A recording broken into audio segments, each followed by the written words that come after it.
Hello and welcome to a new episode of the Film Review Show. This week starring the critic Matthew Keleher in the foreground. Hello. And behind him, Oliver O'Dell, sat on top of the settee. Hi. So this week, guys, we watched Capturing the Friedmans.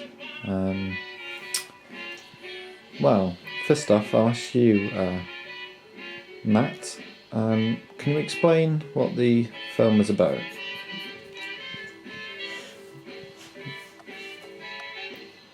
Yeah,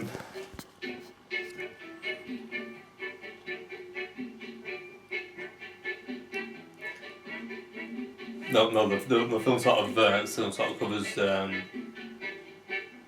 the family life and the sort of very snapshots of the Friedman family and the father, Arnold Friedman at the time was accused of some very serious sex offences. And also there were sort of interviews with the family members throughout, and it's and also it's the members of the community as well, and it just sort of pieces the whole case together that shocked a lot of the community in America. And what was the case? What did the case involve? Actually, I'm going to ask Ollie this one. Oliver, nice to see you again. Yeah. What did the case involve? What were the offences that Arnold Friedman was accused of?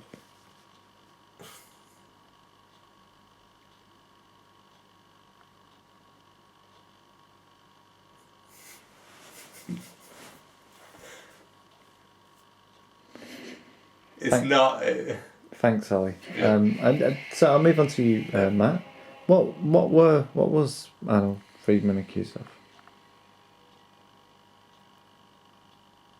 Just in case someone's not seen the film Right. and he's like, Yeah. No, he was a computer teacher, and he sort of taught kids in the local community, and he was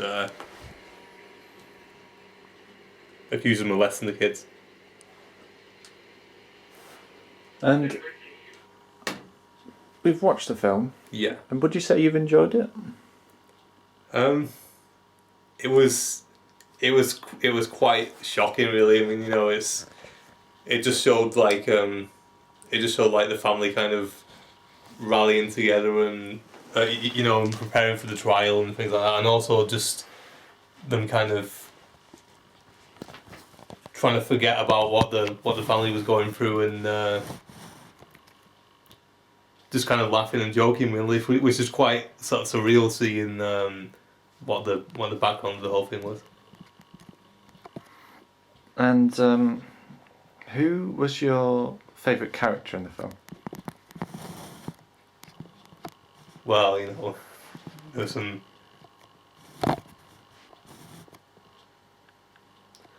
I think like favorite character was it David who was the. David was the older was he brother. The clown? Yeah. Yeah. And why was David your favourite character?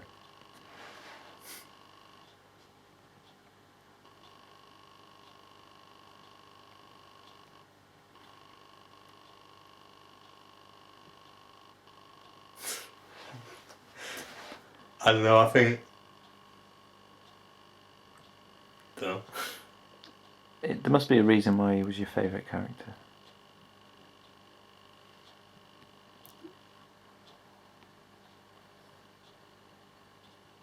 Because he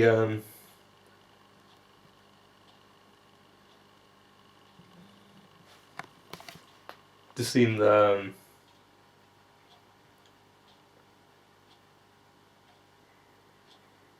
yeah, this is awful to talk about. Why would you say it's awful to talk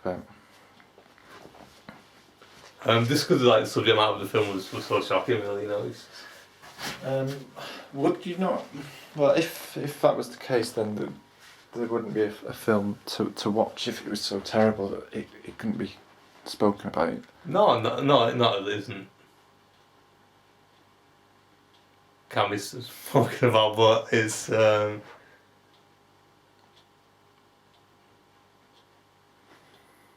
be pretty awkward to watch back. What was your favourite bit in the film? Favourite scene? Favourite scene?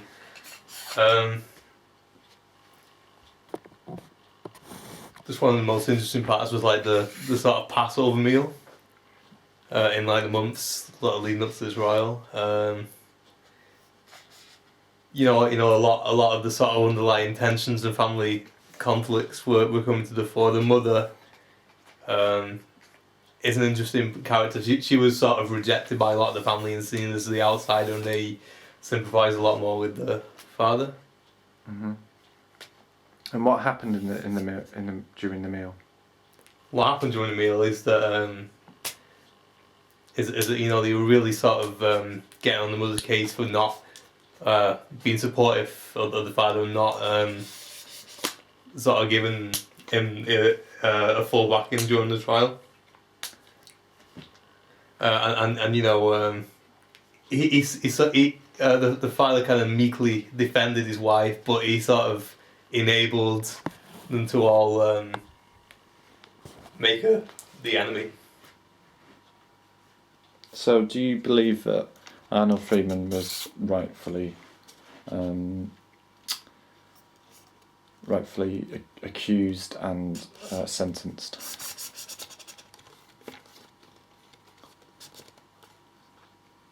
I don't. Having watched. I haven't watched the film. It's really inconclusive as to whether it's fully accountable to what he was charged for.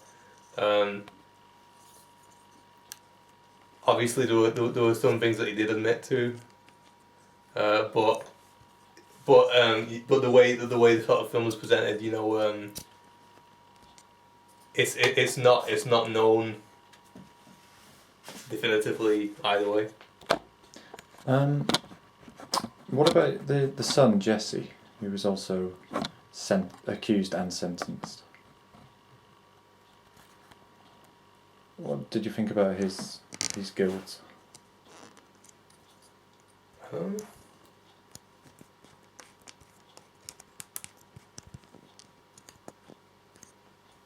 not.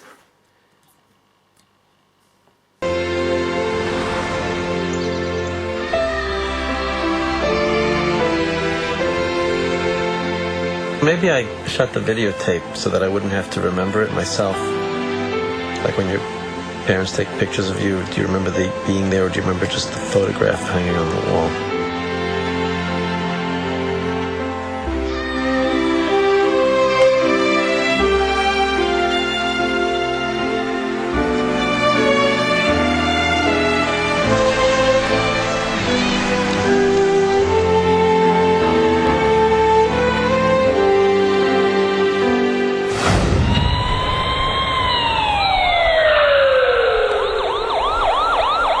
We had a middle-class home, educated.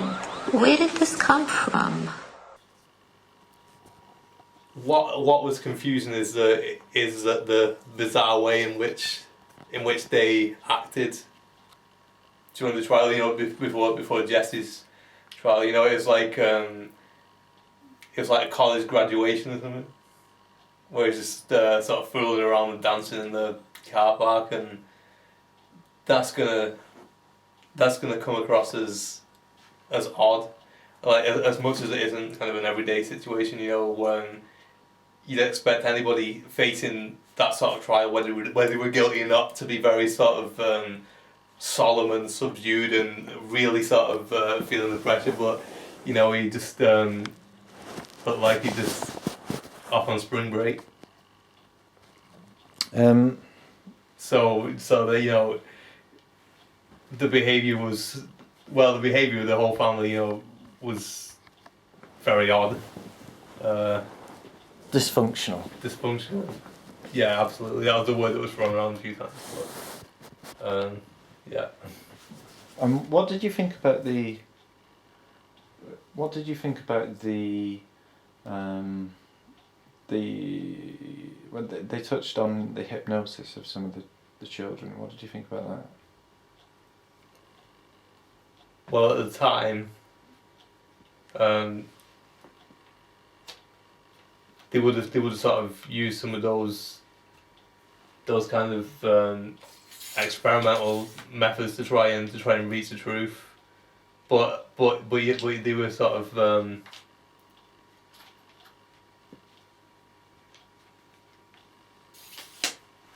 of being subjected to a lot of pressure. You know, all the sort of children that were being interviewed. And hypnosis, you know, it's just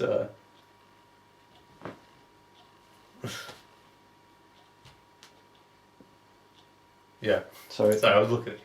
the director came in just for a second. Yeah. Sorry about that. Yeah. So. And they just had that image of the sort of spinning hypnosis wheel, you know, just made it look quite daunting.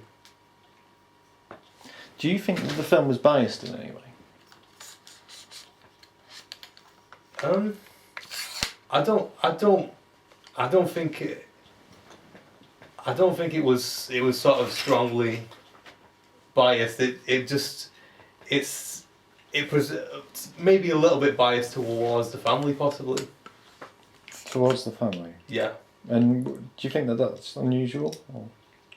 Well, it is what it is. No, I'd say it was more biased towards the family, and that, you know, it was kind of presented. They presented a lot of footage from the family and a lot of input from the family members as to what went on. They have the sort of testimony of the mother, and you know, the brothers' views are very different. So I mean, there's obviously kind of nuggets of truth in all of their accounts, but you know, it's not quite clear where the truth lies, but it did sort of, there were sort of more testimony of the brothers, and more sort of the brothers of his sons, and also of his brother as well, that sort of painted a more favourable picture of him than his wife did. Would you have attended Arnold's computer class? No. And why is that? No, in like, yeah, no. No. I'm presuming that's because you're actually quite well skilled and experienced in how to handle a computer. Yeah, that's it. Do you have a qualification in Excel? Just you know, self-taught. Yeah. What about Word? Yeah, it's no, like the back of my hand. Just going to go to Ollie for this one. Yeah. Ollie, are you well versed in Microsoft PowerPoint? Never really had to use it much. I mean, maybe for a couple of presentations at uni. But you know, if I got a brochure through for Wigan and Lee College, and it said that Arnold Friedman was doing an Excel qualification, might give it a swerve. So yeah, you know, might just wait for a proper course instead of a bit of a Mickey Mouse one.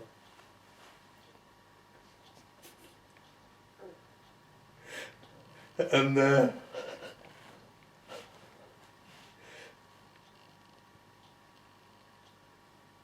yeah, not for me. So, would you Matt, I'm coming back to you for this one. Would you watch Capturing the Friedmans again? Nah, I've seen it now. Really, I don't think. Probably won't watch it all again. And would you recommend the film to anyone else? Or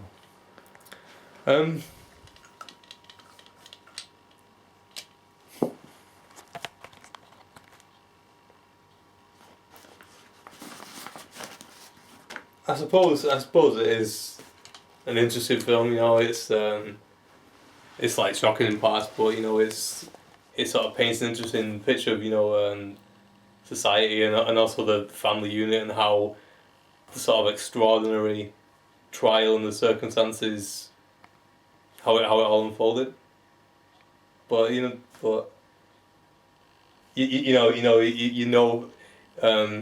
look into it, you know what the film's about. You know, you might be interested in the trial and what happened. But yeah. and what would you give the film out of 5?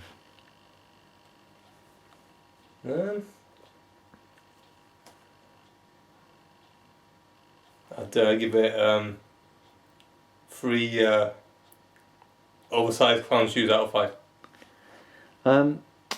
Another question for you, Matt. Would you, if it was your birthday and you were living in holidaying in New York, would you employ David Friedman? Well, you know what? He is, by all accounts, New York's #1 birthday clown. So if you were in the market for a birthday clown, you know, if I sort of made a few dollars trading on Wall Street and, you know, I had the money for the best birthday clown, then why not? And would you bring up what had happened? You know what? I'd probably just keep it light. You know, I think like you know, as you know, the tears of a clown. You know, you probably just want to focus on the sort of blue animals and unicycle tricks. Were you quite moved at the end with the meeting between the Jesse and his mother? It was obviously a very emotional time. You know, there was a lot of they had to kind of to some extent bury the hatchet. You know, I think there was a little bit of resentment on the part of the brothers towards the mother, but it didn't really show a lot of the meeting. Probably they didn't feel comfortable with that, but still, you know, it was interesting to see that they were making some effort to rebuild those bridges. Finally, Matthew, have you got anything else that you'd like to say on the film? Well, what I wanted to say, we know, is that, you know, we've probably done about 15 of these, haven't we? Not? Yeah. I reckon this is the best one we've done. Well, it was just, you know, it just faultless, wasn't it? You know, no hesitation, just kind of rattled it off. Yeah, it was just. I think we'll let the viewers decide that. And guys, we know you're watching. If you'd like to leave a comment or give us a like, subscribe to the channel, feel free to. Also be looking for any of your recommendations for a film. As I said in the last week's episode, this is going to be a weekly thing. So we're hoping by the end of 2015 you'll have 50 of these to watch, and by the end of 2016 possibly have 100. I mean, that's 3 months, isn't it? Every year we watch one a day. Is there anything you'd like to say to the viewers? You know, just a big thanks really for your continuing support. You know, it's only for you guys really that we sort of make these, but you know, it's good to know that that you know you're enjoying them and supporting us, and yeah. Okay, well, Obviously, yeah. You know, any films you want us to review, you know, just shoot us a recommendation, and we will. We just might be reviewing yours next. well, I'd like to end the episode by thanking Oliver Ordell in the background Thanks. for appearing in this episode and giving his critical opinion on the film. And I'd also like to reserve a very special thanks to Matthew Keleher in the foreground, whose fantastic critique of the film really makes these episodes. I really do think that without Matt, there wouldn't be a film review show. Well, to be fair, you know, it was a 50-50 effort. Yeah. Between. Do you want to shake Ollie's hand? Yeah. He's behind you. Okay, great way to end the show, guys. Hopefully see you next week. Cheers.